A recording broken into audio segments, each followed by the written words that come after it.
¿Cómo estáis, Aulers? Bienvenidos a un nuevo episodio de Aula 21. Hoy traemos a Marc Valderrama, quien es profesor de SERP, director de calidad y experto en inteligencia artificial. También exalumno de SERP. Marc, bienvenido a Aula 21. Gracias, por fin. Por fin estoy aquí ya con vosotros. Lo de experto en IA no se puede decir tan a la ligera. A lo mejor hoy soy experto en IA y mañana ya no. ¿Qué necesitaría alguien entonces para ser un experto en IA? Es que creo que los títulos en eso no tienen mucho sentido porque la evolución es demasiado rápida. Es parte de la gracia y parte de la desventaja también, que mañana mismo ya a lo mejor hay muchas cosas que han cambiado. La semana que viene. Sí que eso es algo que, bueno, que hemos hablado muchas veces, que es que cada día sale algo nuevo y que entre empresas van compitiendo por sacar el mejor producto, que muchas empresas tienen como en la recámara cosas y las sacan cuando el rival las saca, ¿no? Sí, aparte, o sea, por ese lado tenemos principalmente 4, o quizá ahora mismo las 3 que tienen los modelos Frontier, que se llaman, que son OpenAI con ChatGPT, Google con Gemini y Claude con Anthropic, que para mí son las principales. Y sí que es verdad, hasta hace mucha guerra de a ver quién está por encima, pero eso tiene un problema ético también, que cuando tú intentas siempre hacer el progreso, la innovación sin ningún tipo de freno, ¿cómo das tiempo a que la sociedad o ciertas partes de la sociedad se adapten? Vale, bien. Yo creo que hemos empezado demasiado rápido. Has hablado de IAs frontieres. Claro, alguien así, usuario medio de IA que nos esté escuchando, dirá, ¿y eso qué significa? Si puedes explicar brevemente un poco qué tipos de IA hay, cuál es la que normalmente usamos los estudiantes, que ahora nos meteremos a eso, más o menos un poco cuál es el landscape, cuál es el panorama actual de las IAs. Los modelos Frontier son a los que conocéis, o sea, a los que estáis más acostumbrados a ver, que son Gemini con el último modelo que haya, ChatGPT o Claude, por ejemplo, ahora están con Opus 4.6 y son el 4.6. Y estos son los modelos que se llaman frontera porque están en el máximo, digamos, de lo que está más avanzado. Luego estos son los modelos, los LLM, los que son más genéricos, ¿no? Hacen como de todo. Y luego hay ya otras IAs, que por ejemplo tú utilizas las de edición de vídeo, por ejemplo, de Higgsfield o de Higgsfield, Kafka, Eleven Labs, por ejemplo, también. Que Higgsfield el modelo es Clink 2.6 normalmente. Ujú. Es un Pues buen Heidri también me parece la mía, ¿no? Sí, de un de CapCut. Vale, sí. Pues estos ya son modelos como mucho más específicos de un caso de uso muy concreto. Pero bueno, es que al final es un mundo súper apasionante, pero hostia, yo estoy todo el día viendo vídeos y es imposible estar informado todo el rato. Entonces tengo que filtrar al final. Y algo que, por ejemplo, tenemos la suerte de vivir es el tener a alguien, tener algo que nos haga de acompañante en el trabajo, tanto académico como laboral, en este caso. Tanto para estudiar, para exámenes, para repasar, para hacer las tareas del día a día, y luego lo tenemos también extrapolarlo al ámbito laboral, es decir, cuando tú tienes una carga de trabajo muy elevada y dices, vale, pues voy a delegar a la IA, en este caso es como tener un asistente personal que hace las tareas que tú necesitas a un coste mucho más bajo que tener a alguien, que es algo ahí a lo que también entraremos, la sustitución de los empleados, y ver, o sea, también el crecimiento, o sea, ha crecido mucho, perdona, el rendimiento laboral en ese sentido, porque se pueden hacer muchas más tareas en menos tiempo, ¿no? Y mejor, Y mejor, exacto. claro. Entonces, ¿cómo ves tú el que una IA pueda sustituir ciertos puestos de trabajo? ¿O cómo lo ves tú que en un futuro puede pasar? Este debate ahora es el que está como en boca todo el rato y siempre la comparativa es la típica que se hace. Revolución industrial y cualquier tipo de cambio que ha habido fuerte en la historia de la humanidad, siempre se ha cargado muchos trabajos y ha generado muchos nuevos, ¿no? La única diferencia respecto a las anteriores es que la velocidad de evolución es muchísimo más elevada, con lo que no te da el mismo tiempo a adaptarte. Encima, una cosa que no hacen las anteriores, bueno, que no era tanto las anteriores, pero la propia mejora hace que se ayude a mejorarse a sí mismo más rápido. Que no sé, ejemplo de esto, ¿conocéis Cloud Code y Flow Cowork? El Anthropic, que son la empresa de ellos, desarrolló Cloud Cowork con Cloud Code en, creo que eran 4 días. Entonces, se puede ver como que la propia IA te ayuda sea, la propia IA se retroalimenta para crecer más y es Claro. como un círculo que nunca acaba. Sí, y a nivel de lo que estabas diciendo de formación, o sea, hay dos partes aquí importantes, la académica y la laboral. Y aquí, claro, aquí ya saco mi sombrero de profesor porque, yo estoy aquí en ESET también y al final no estaba la IA para nada. Entonces, claro, en ese momento teníamos internet y obviamente todo esto, que ahora parece que estamos hablando de otra época, pero yo agradezco, vamos, sobre todo, de no haber tenido IA en ese momento, por una cuestión muy sencilla. ¿Conocéis lo que es el síndrome del impostor? Sí. Sí. Vale, pues esto de toda la vida ha existido. Tú acá estabas estudiando, acabas la carrera o lo que sea, estabas en un trabajo, tenías el síndrome del impostor y decías, hostia, yo no valgo, o sea, no sé lo suficiente, no estoy igual que los demás, y esto siempre ha existido. Y era una cosa que te podía dar podías pensar eso, pero luego quizá no era así. Ahora, claro, la diferencia está en que el proceso de formación es para que tú adquieras ciertas habilidades. Si tú externalizas ese proceso de aprendizaje a una herramienta externa, se genera lo que se llama una deuda cognitiva, que tú tenías que haber aprendido algo y no lo has hecho. Y el claro ejemplo de esto es tienes el carnet de coche. Sí. Vale. ¿Cuánto hace que te lo sacaste? Un año, hace ahora. Imagínate que cuando estás haciendo las prácticas, en lugar de un coche normal, ibas con un Tesla que iba con conducción automática, conducción autónoma. Y dices, venga, vamos a practicar. Entonces tú estás aprendiendo a conducir, pero no conduces tú. Con limitaciones. Claro, o sea, tienes que estar, a lo mejor vas mirando el volante y tal, pero realmente no conduces tú. Luego yo me fiaría de subirme al coche contigo si no has aprendido a conducir realmente. Entonces, claro, aquí estudiamos cosas que, bueno, pues, es decir, pues te haces mal una campaña, pues no pasa nada. Pero tú te fiarías de un médico que ha estudiado con IA, sabiendo que ha podido hacer trampa a los exámenes en los trabajos. Sí, es que ahí es donde entra el debate de la IA hasta qué punto llega, hasta qué punto te sustituye. Porque es lo que comentábamos, al final hay trabajos que dependen totalmente de la persona, tanto cuerpos de seguridad, médicos, enfermeros, todo lo que dependa una vida de alguien, ahí tiene que haber otra vida para poder salvarla. Pero cuando la IA está de por medio, ahí sí que estamos en el debate de cómo de ético es o cómo de moral es el hecho de que, por ejemplo, carreras así, pues tengan la facilidad de sacártela gracias a la IA, tanto ChatGPT que viene ahí como... Entonces, Yo tengo una pregunta para vosotros dos. O sea, por ejemplo, habéis hablado del ámbito eh, eh, de educación, educativo, y el ámbito profesional, ¿no? En uso de... Pero ¿y el ámbito personal? O sea, yo me he encontrado a veces haciéndole preguntas personales a la IA, ¿sabes? O sea, a lo mejor tengo un problema de, ostras, no sé si a esta comida familiar o hacer esta cosa, o no sé si, ¿sabes lo que te quiero decir?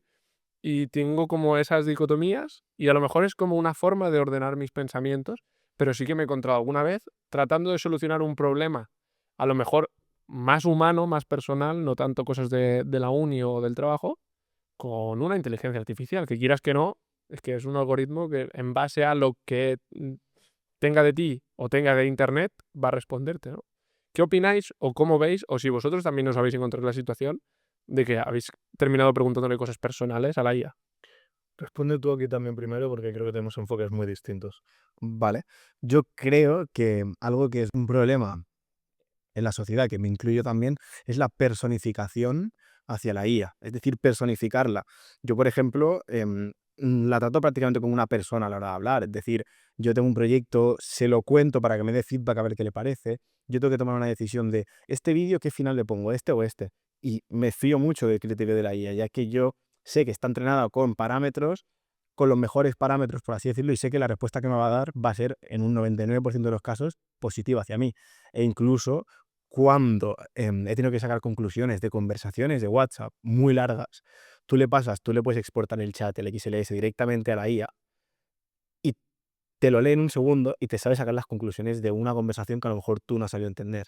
Y son cosas que tú dices, que parece una tontería, pero es un problema, porque ahí estás personificándola además y como dándole un voto de confianza que a lo mejor no sería necesario darle para tomar según qué decisiones. Yo te he intentado convencer de que abandones ChatGPT y te vengas a Claude, lo he conseguido por eso. Por eso, no, es ahí totalmente, quiero decir, yo tengo, no es cariño lo que le tengo a la IA, bueno, sí, Le llama el sí. primo, le llama el primo. No, le tengo como es que es muy fuerte que yo le pueda decir a la IA, hazme un texto como hablo yo, y me haga un texto exactamente como hablo yo, o le diga, vale, conociéndome, hazme esta descripción, y me lo describe perfecto.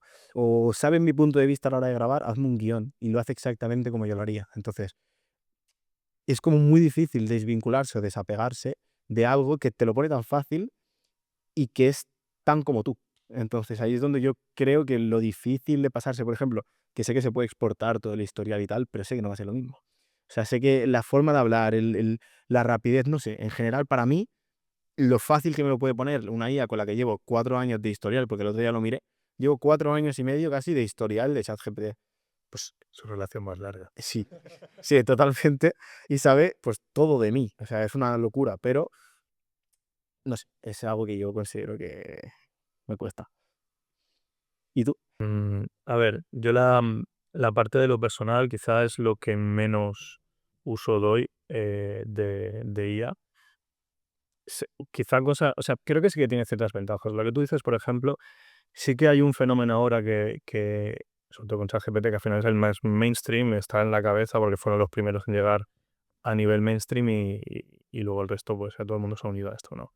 Pero em, ahora mismo mucha gente, sobre todo de vuestras generaciones, la está utilizando a modo psicólogo. Y eso tiene su parte positiva, pero tiene muchísimos peligros. Por una cuestión muy sencilla, y es que ChatGPT o sea, tiene una debilidad muy clara que tiende a darte la razón. Y eso no quieres. O sea, si tú tienes un amigo o un psicólogo, lo que sea, y siempre te da la razón en todo lo que dices, es una mierda de amigo. O sea, un buen amigo es aquel que te lleva a la contraria o te rectifica si realmente te estás equivocando. Sí, mira, yo lo hablé con una amiga mía que es psicóloga, y lo hablé con ella justo y lo comentaba que en la consulta les aparecen muchos casos de gente, no, es que yo le he hablado con el chat y me ha dicho esto, y me ha llegado a esta conclusión, o gente que se desahoga, lo deja con la pareja, tiene problemas personales y el chat le da conclusiones, que son conclusiones, o sea, al final te está diciendo lo que tú quieres escuchar, que ese es el problema de lo que tú decías, al final te dice lo que tú quieres escuchar y te quedas tranquilo momentáneamente, es como poner una tirita a una herida que necesita una operación. Entonces, Tiene un lado más oscuro que es al final porque dentro del darte la razón hay casos más extremos. Tú lo que has dicho es, pues, sí, me dejo con mi pareja, lo que sea, ¿no? Pero han habido ya algunos casos en los que tras una conversación, ChatGPT sí que le ha recomendado a la persona suicidarse. Entonces, claro, eso ¿cómo argumentas defender? Ahí tiene que ser OpenAI, obviamente, cualquier IA, ¿no? Que ponga unos salvarraíles, que sean los guardarraíles que se llaman, para evitar eso. Y que en caso de que eso suceda, pues contacte con... sí, porque en ChatGPT o Claude todas, cuando tú dices según qué palabras, automáticamente tiene un filtro que detecta el número antisuicidio, hay diferentes cosas, pero estamos igual en el sentido de, me salió un vídeo de una persona haciendo una petición y diciéndole que se había dejado las llaves dentro del coche. Pues si tú le dices que esas llaves las necesitas porque tienes que llevar a tu hijo a casa porque necesita una medicación, te dice cómo abrir un coche sin llaves. Te lo explica. Pero si tú le dices, me dejo las llaves dentro, quiero robar un coche, no te dice. Entonces ahí es lo mismo. Cuando tú le vas dando la vuelta hay un punto que ese filtro lo saltas. Entonces ahí es donde reside el problema de, pues... Sí, sí, sí. Y al igual que hay gente que se está casando con la IA, que también es otra cosa. Que hay gente que está sola, que también es un problema. Porque hay gente que está sola, que no tiene compañía, no tiene nada y la IA le da ese cariño o le da compañía simplemente.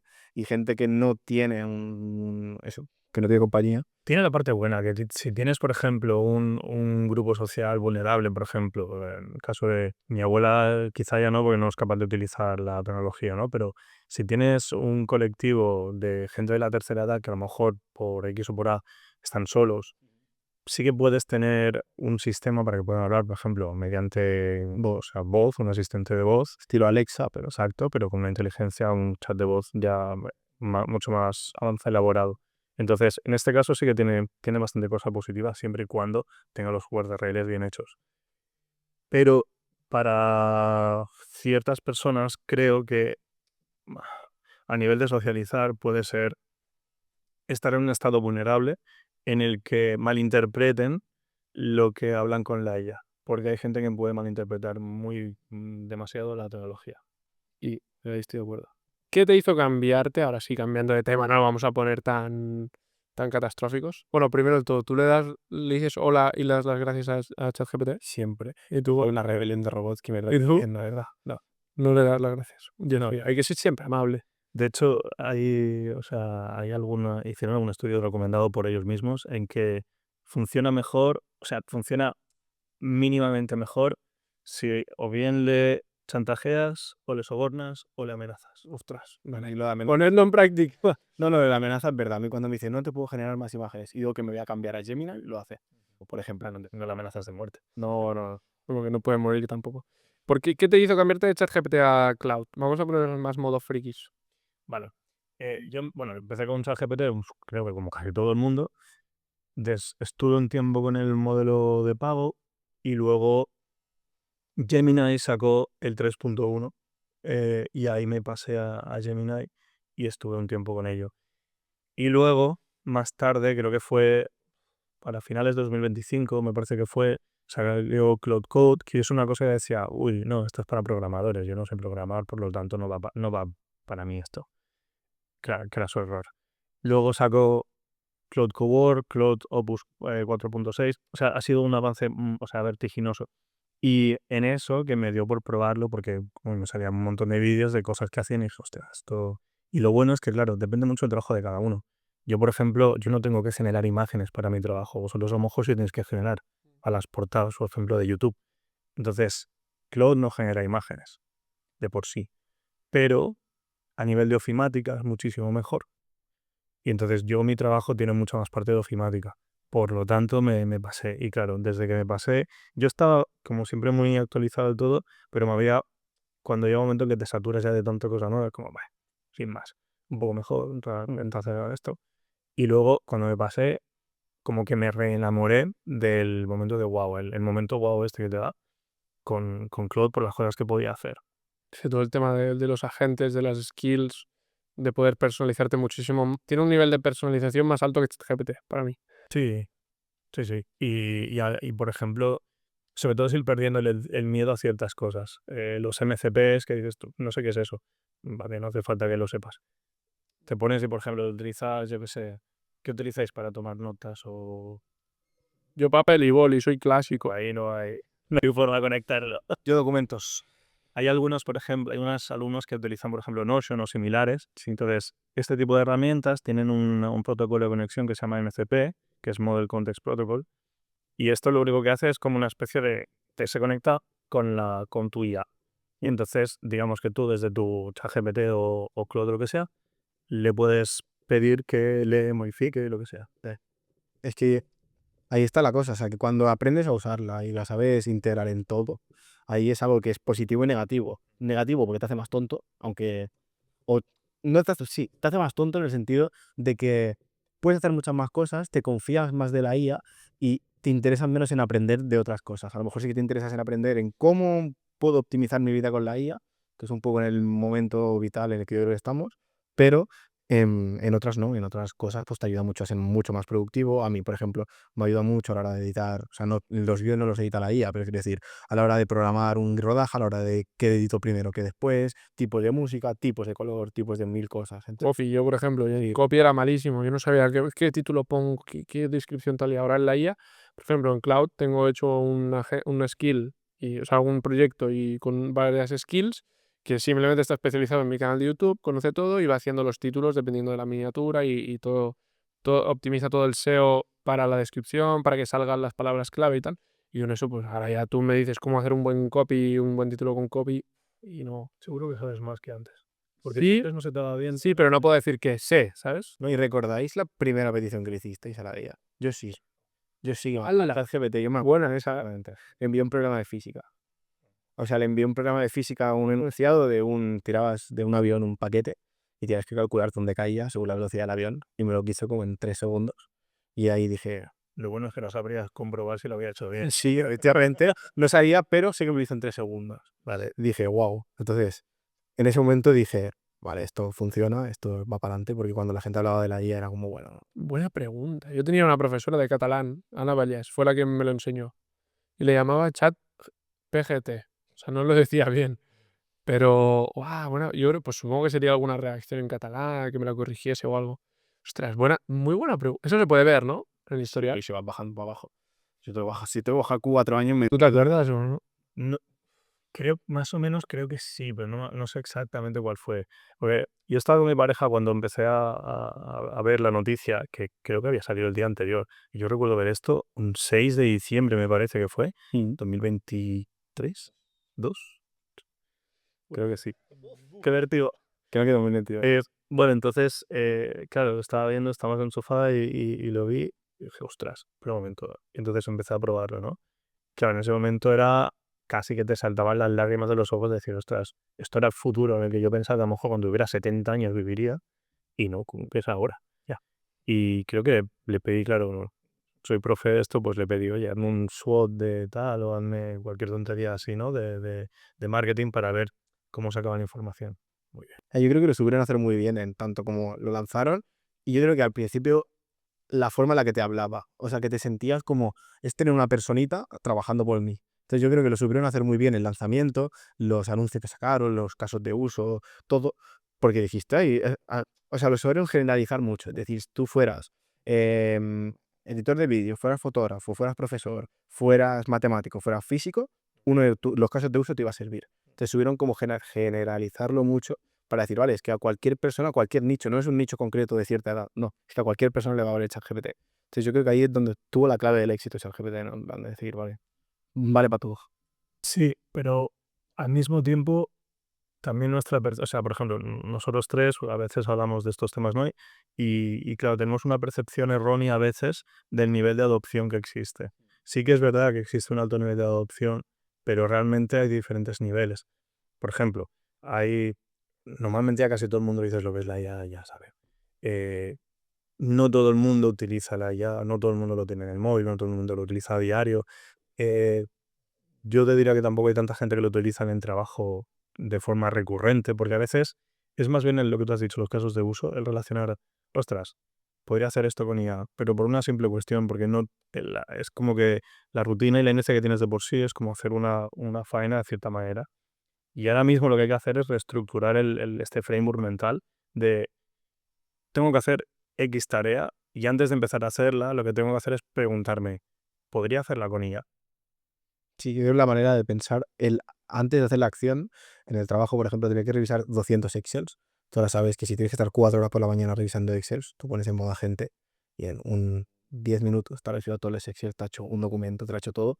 Y tú puedes estar haciendo otras cosas y ser más productivo y al final poder escalar mucho más en la empresa donde estés. Entonces yo creo que también es eso, a plantearse antes de empezar la acción lo que... ¿Qué nivel la idea. de adopción, si se puede decir, crees que hay con la IA en SERP? Es decir, entre los empleados de SERP, no hablo de profesores, porque eso es más complicado, ¿no?, de controlar. ¿Cómo se llama? Es el PAS, ¿no? UPD, PAS. El PAS de SERP, ¿cuánto dirías que es el porcentaje de adopción? Define adopción. Claro, porque uno puede ser cuán- cuánta cantidad de IA usa una persona, pero yo me refiero más a cuánta gente. O sea, tipo de 50, pues a lo mejor 15. Usarla, la usan de una forma más esporádica, no de una forma sistematizada y sobre todo el nivel el nivel de digitalización, eso es una cosa, sí que es verdad que yo, por ejemplo, desde que soy pequeñín, he sido siempre muy friki de lo tecnológico, ¿no? O sea, yo me lo pasaba bien poniéndome por un ordenador y trasteando cosas y cargándomelo y probando, o sea, probando, ¿no? Pero, claro, entonces mi percepción ahí está un poco distorsionada. Sin embargo, sí que primero hago el genérico. La adopción de IA a nivel mundial, hay una gráfica que son una serie de cuadraditos, ¿no? Y están pintados de un color u otro según eso. Y hay muy pocos de gente que esté utilizando la IA y de esos gente que esté pagando por IA. ¿Vale? Entonces, claro, ahora mismo lo más habitual es que la gente que tenga IA no pague por ella. Utilice la versión gratis. Está muy bien, es muy generoso. Pero no, o sea, quiero decir, no le estás sacando todo el partido que puedes sacar y te estás quedando atrás. Y en este sentido, por ejemplo, en ESEP, eso es una cosa que, por ejemplo, Ignasi, la persona que está como el informático, ¿no? El de sistemas, y yo estamos intentando apretar y dinamizar un poquito de formar y de aplicar, integrar ciertas soluciones de IA, pero claro, hay muchos procesos de muchos departamentos, de muchas personas, y ver cómo funciona cada uno, intentando meter o formar a las personas para que puedan utilizarlo, le vamos ayudando porque, claro, si les dices, oye, utilízala ya, al final no lo hacen, porque no saben por dónde empezar. Entonces tienes que primero dárselo más trabajado y que después ya lo adopten. Genial. Pues yo creo que lo vamos a ir dejando por aquí, pero yo creo que este es el capítulo 1 de 2. Yo creo que te volveremos a traer. Queríamos meter toda una parte de actualidad, de hablar sobre la actualidad de la IA, de todo lo que está pasando, Pero se va el tiempo. pero se va el tiempo, se nos van los 21 minutos. Y de hecho el siguiente episodio podría estar Ignasi también, que está ojalá. Exacto. Está bastante puesto Ignasi desde aquí. Fíjate, Hacemos un llamamiento a que y venga. a lo mejor estamos los 4 Ujú. el próximo episodio. Dejad aquí abajo cajita de comentarios. Etiquetando a Ignasi. Ignasi y a Marc, de nuevo en el segundo capítulo, debate de IA. O también, no, ya sé que debate. Android versus Apple. Android versus Apple. Ese va a ser el siguiente episodio. Me gusta. Dejar en la cajita de comentarios si lo queréis, aunque digáis que no, lo vamos a traer igual. Siguiente episodio, Apple versus iPhone. Apple versus iPhone. O sea, no. Apple versus Android. Apple versus Android. Dicho esto, muchas gracias. Esto es otro episodio de Aula 21. Y, Nico, algo más Es que no era Android. te lo tuve. No, pero muchísimas gracias por ver el episodio. Suscribiros, darle like. Cualquier pregunta que le queráis hacer a Marc estará respondiendo a través de nosotros en los comentarios. Y nada más. Esto ha sido Aula 21. Ahí tenías que decirle.